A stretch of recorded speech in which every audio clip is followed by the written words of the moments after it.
Good morning, everybody. Welcome back to Cilinix Crypto. Hope you're all doing great, and welcome to this new video on Solana, your daily update.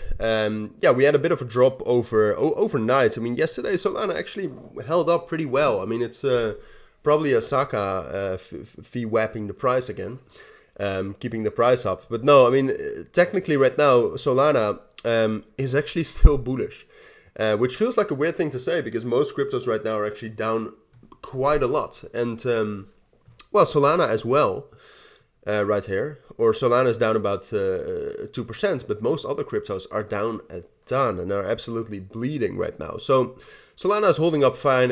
Most of you like Solana too. I used to not really like Solana, but now, I mean, the facts are just here, and that is that it almost has a total value locked of about $1 billion, even though I'm starting to not trust these numbers anymore since they've been the same for practically the last 4 days. So let me actually look up DeFi Llama.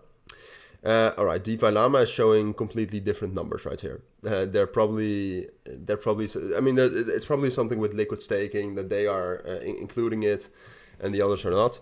Doesn't matter. I mean, in the end, look, what matters is that it's still growing. All right, so Solana as an ecosystem is still super strong, and technically it's holding the levels. All right, I mean, we expected it to fall down a little bit lower, and we even talked, and we will again talk about that, but we even talked about the possibility of dropping down to $62 and $60 if Bitcoin started to exert a lot of bearish pressure, right? And Bitcoin did exert quite a lot of bearish pressure, but Solana so far has been holding the levels. All right, so that's great to see. I mean, I still think it relies heavily on what Bitcoin does, because if you look at Solana right now, I mean, the correlation over the last 7 days is not that much, but the correlation over the last 30 days with Bitcoin is quite a bit. So we're just very much reliant on what Bitcoin does, and I do expect some more bearish momentum from Bitcoin here. So for Solana, the big question, I think, is it going to be able to hold this level right here between, let's say, $65 and then the level we're at right now, like 68, 67, 69, all right? Practically going all the way up to 70, but all right.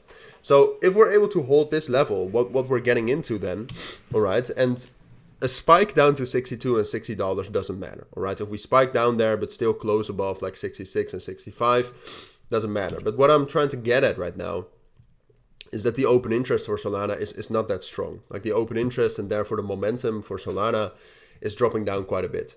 So I think what we need to aim for is a consolidation, all right? Because I mean, ultimately, I still do expect Solana to break above $78 and to rally up to $86. Ultimately, that is still what I expect.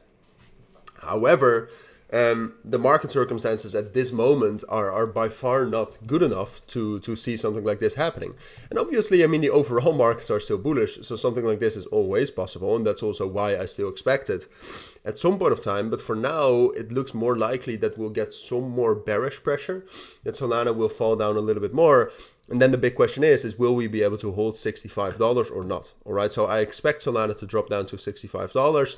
If from there we're able to break back above $68 and $70, then we're fine. Then we're just going to consolidate between, let's say, $76 and $65. And then from this consolidation, we can actually break out again when the markets are more bullish, and then everything is fine.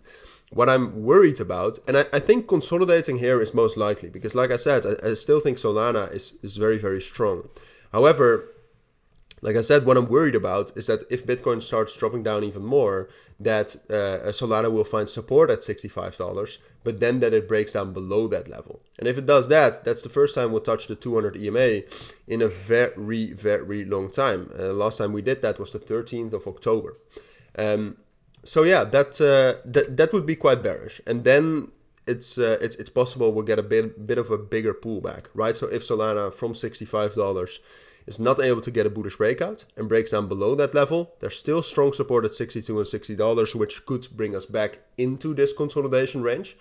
But if that doesn't happen also, then we'll just drop down towards $56, $54 again, and then we're actually quite bearish. So I'll keep you updated on this. I mean, it's way too early to have a conclusion on this right now. But it's something you should know. All right. So for now, I still think it's most likely we'll be able to hold this range and eventually break out. But be careful. All right. that's what I want to tell you. All right, so those are my thoughts. If you do have any questions, then let me know down in the comments. Don't forget to check out my premium and signal group if you want to become a better trader and make some money. But for now, thank you for watching. Take care and bye.